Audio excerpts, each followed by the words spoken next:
सावधान, कहीं आप ना हो जाएं अगली ठगी का शिकार। माता जी के नाम से चर्चित गीता पाठक व उसके गिरोह के तंत्र मंत्र और ठगी के आगे कानून का हाथ बौना पड़ रहा है या कानून का पालन कराने वालों का भी कोई खेल चल रहा है। तभी तो एक दशक से गीता पाठक अपने गिरोह के साथ मिलकर सीतापुर, लखनऊ, कुशीनगर ही नहीं बल्कि बिहार तक करोड़ों की ठगी करती आ रही है। मुकदमे पर मुकदमे लिखते जा रहे हैं और हर बार गीता पाठक बचती जा रही है। इस बार गीता पाठक और उसके गिरोह ने थाना रामपुर मथुरा इलाके के अपने गांव तिरवा मनकापुर के पास बनाए गए आश्रम में अयोध्या, बनारस, नैमिषारण्य और बहराइच आदि जगहों से 2000 रुपए प्रतिदिन की दक्षिणा पर बुलाए गए 51 पुरोहितों से 11 दिन तक पूजा पाठ करवाई और फिर चूरन की नोट में ऊपर नीचे 200-500 रुपए असली लगाकर पुरोहितों को देने के बाद चंपत हो गई। सूचना पर पहुंची रामपुर मथुरा पुलिस के हाथ चूरन के नोट गिनने को लगे हुए हैं। गीता पाठक की ठगी का ये कोई पहला मामला नहीं है। वह घरों से गड़ा धन निकलवाने, निसंतान औरतों को बच्चा होने, बेरोजगारों को नौकरी दिलाने एवं जमीन बेचने के नाम पर अब तक 10 सालों में करोड़ों की ठगी कर चुकी है। उसके गिरोह में 50 से ज्यादा सदस्य शामिल हैं। नैमिषारण्य में आने वाले श्रद्धालुओं को वो अपनी ठगी का शिकार बनाती है। अब तक इसके विरुद्ध लखनऊ, बिहार, कुशीनगर, थाना रामपुर मथुरा और थानगांव में धारा 420 के मुकदमे दर्ज हो चुके हैं। फिर भी गैंगस्टर के तहत कार्रवाई क्यों नहीं की गई, ये सवाल सब कुछ कह रहा है। रामपुर मथुरा में पुरोहितों के साथ किस तरह से ठगी हुई है, आइए जानते हैं रामपुर मथुरा संवाददाता संजय सिंह की इस खास रिपोर्ट से। कोरोना काल में आखिर गीता पाठक और उसके गिरोह को अनुष्ठान करने की छूट किसने दी? 11 दिन तक वो ये सब करती रही और पुलिस सोती रही।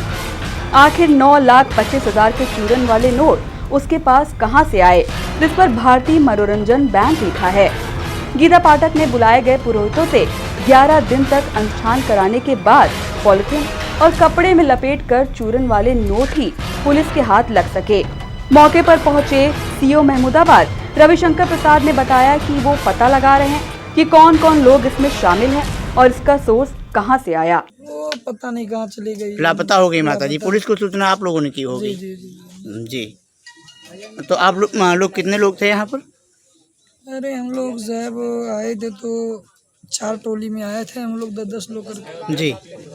सब लोग चले गए, हम ही लोग बचे हुए। ये जो कितने दिन से अनुष्ठान चल रहा था? 9 दिवस। 9 दिन से चल रहा था। तो अनुष्ठान का समापन कल हुआ होगा? कल रात्रि में हुआ, रात को। जी। तो उसके बाद में दक्षिणा स्वरूप ये वाले नोट दिए गए? ये नहीं, इतने नहीं दिए गए थे, तो यहीं पर मिले हैं। जी। हमको मिला था, थोड़ा सा मिला था, बाकी मिला हुआ है। सब लोग आए अपना लेके। जी जी।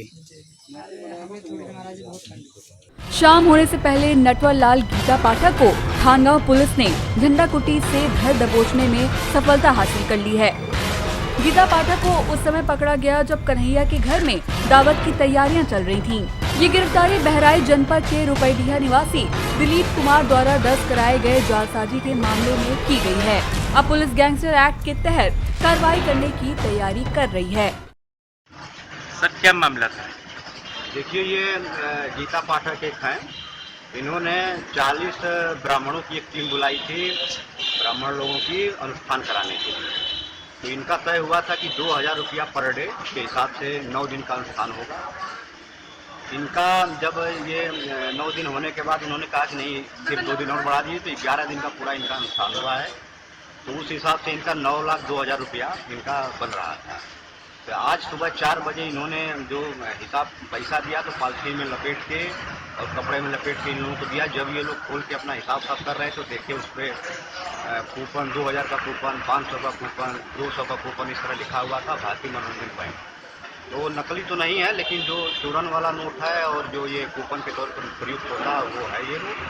अब इसमें मुकदमा लिखा जा रहा है और इसका हम लोग पता कर रहे हैं कि इसमें और कौन कौन लोग शामिल हैं और ये इसका सोर्स कहाँ से आया है, कहाँ से पैसा, ये कूपन वाला पैसा यूज हुआ है, कहाँ से आया है। जो भी इसमें वैधानिक कार्रवाई है वो की जाए। सर ये किस लिए करा रहे, किसके लिए करा रहे? ये लक्ष्मी प्राप्ति के लिए ये एक अनुष्ठान करा रही थी। ये इनका ये कहना है ब्राह्मण लोगों का। ये 9 दिन का अनुष्ठान होता है। उन्होंने कहा कि हमारे इष्ट देवता कह रहे हैं कि 2 दिन बढ़ा दिए, तो 2 दिन इन्होंने बढ़ा दिए, तो पूरे 11 दिन इन्होंने अनुष्ठान किया। खबर आपकी, नजर हमारी। देखते रहिए आई इंडिया।